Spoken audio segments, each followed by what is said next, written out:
Bonjour à tous. Chaque année, Noël revient avec ses illuminations, ses sapins décorés, mais surtout son lot de matraquage publicitaire pour nous faire acheter et consommer toujours plus.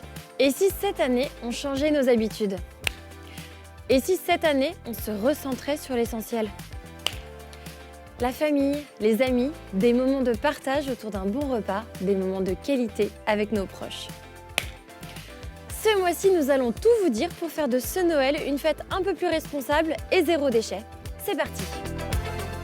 Et pour bien débuter ce nouveau numéro, nous vous avons concocté un reportage pour avoir une véritable ambiance de Noël chez soi avec des choses simples, naturelles, de récup, grâce au conseil du scénographe Jonathan Fralin. Tadam! Aujourd'hui, je vais vous montrer une décoration pour Noël naturelle et avec des produits de seconde main.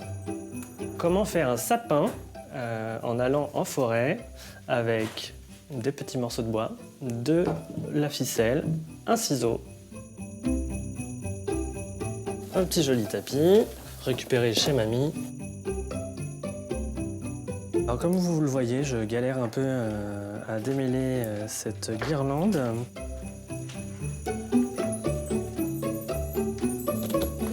Parfait.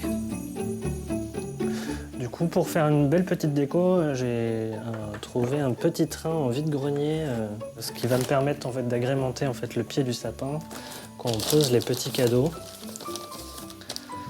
Donc pour agrémenter et donner un côté plus naturel, je suis allé chercher des pommes de pin dans la forêt.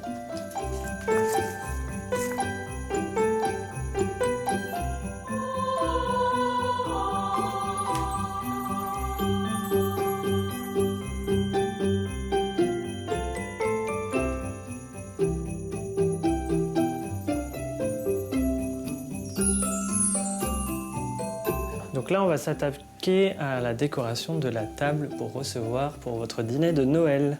Du coup, j'installe au centre un chemin de table en toile de jute que vous pouvez trouver à Emmaüs ou en ressourcerie. Un petit rondin de bois que vous placez au centre de la table.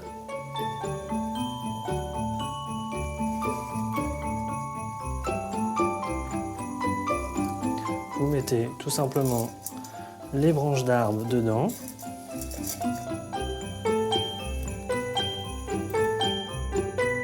Pour finaliser un peu et agrémenter notre centre de table, vous coupez des petits citrons en tranches que vous mettez au four. J'ai utilisé aussi des oranges dans lesquelles j'ai fait avec un emporte-pièce des formes d'étoiles pour pouvoir faire des jolis petits photophores. Je vous propose de faire des petites oranges avec des clous de girofle.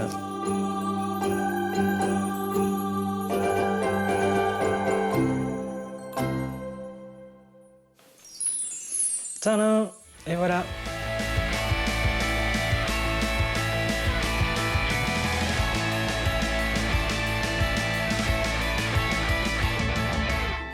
Noël est très souvent synonyme de cadeaux au pied du sapin et encore plus quand il s'agit de gâter les enfants. Pourquoi alors ne pas privilégier des expériences, des cadeaux immatériels comme un atelier cuisine, un après-midi accrobranche, une sortie théâtre, créer des souvenirs qui resteront.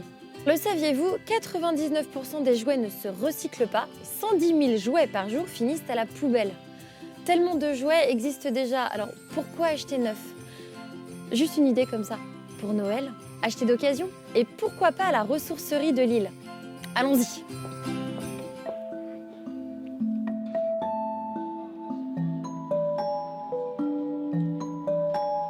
Alors une ressourcerie, le but c'est de donner une seconde vie aux objets du quotidien, tous les objets qu'on retrouve dans une maison.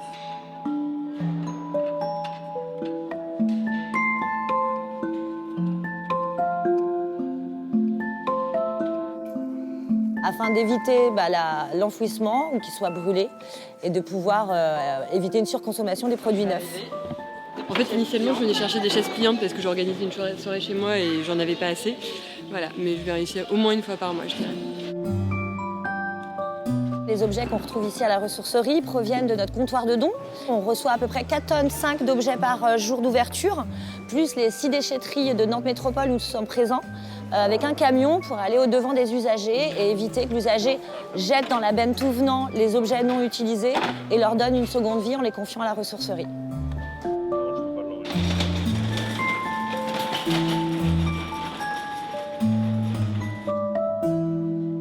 On sauve de la matière parce qu'en 2018, les derniers chiffres, c'est 28 tonnes de jouets qui ont été remis en circulation, qui ont préservé 284 tonnes de ressources naturelles.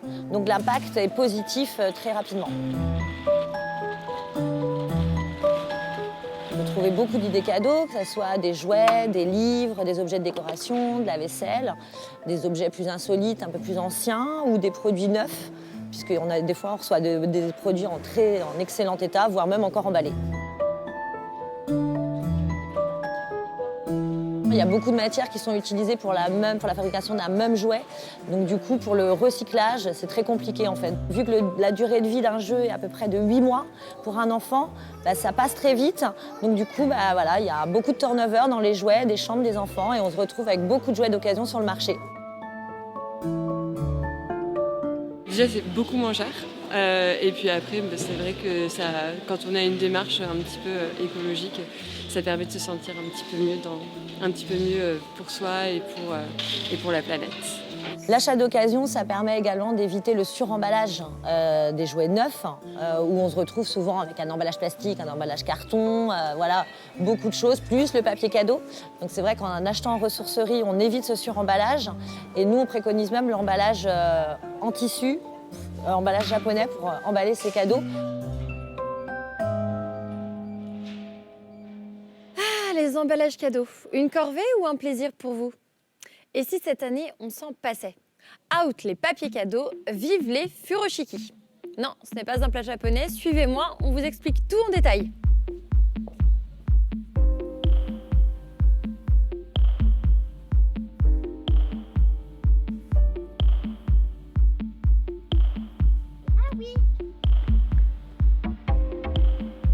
Aurélie, salut. On a trouvé un foulard dehors.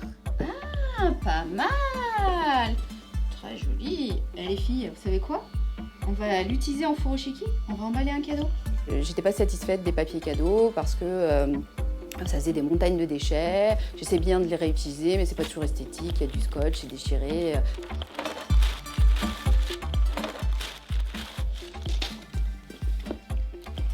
Quand j'ai découvert qu'avec le furoshiki, on pouvait emballer les cadeaux, les réutiliser et aussi en faire plein d'autres utilisations, j'ai trouvé ça génial et je me suis dit, Banco, il faut que je montre ça à tout le monde. Allez, c'est parti. Un jeu de société, ça vous dit?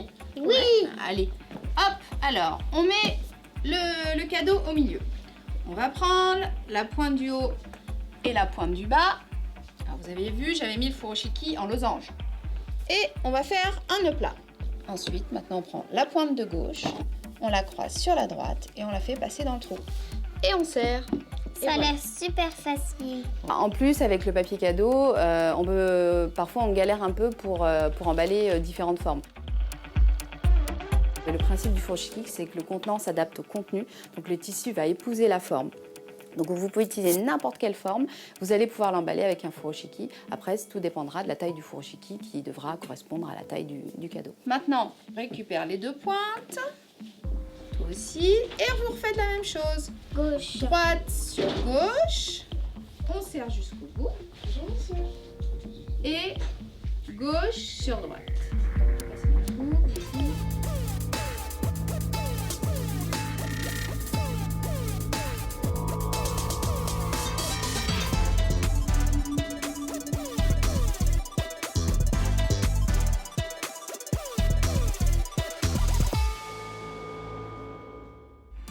Et c'est du coup presque 3 cadeaux, puisqu'on offre le cadeau, on offre le furoshiki qui pourra être utile dans sa vie quotidienne, et on offre aussi un savoir-faire, la transmission de cette technique de pliage. Et là, au gré des fêtes ou des anniversaires, le furoshiki va pouvoir passer de main en main.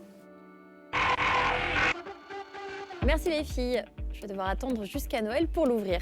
Et pour patienter, Rosalia nous livre maintenant tous ses conseils pour fabriquer un calendrier de l'Avent zéro déchet.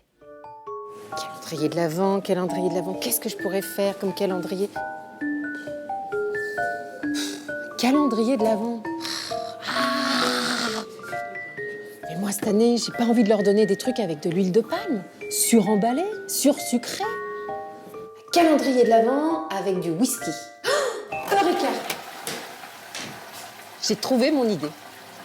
Après tout, le calendrier de l'Avent, c'est un contenant. Avec un rouleau de papier toilette, il suffit de l'agrafer sur le fond. Et vous pouvez le remplir de ce que vous voulez. Alors pour ça, il en faut 24. Va falloir manger des fruits et des légumes. Ça arrive. «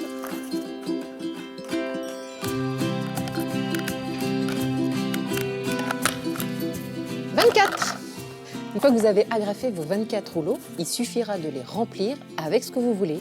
Ça peut être des petites friandises que vous achetez en épicerie vrac, comme des petits chocolats ou des bonbons.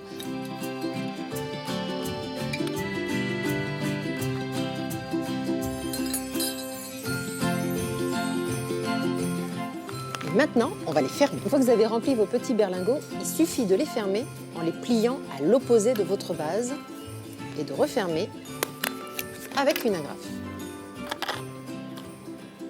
Et si on profitait du calendrier de l'Avent pour partager des moments en famille? Comme par exemple préparer un gâteau ensemble ou regarder un film de Noël.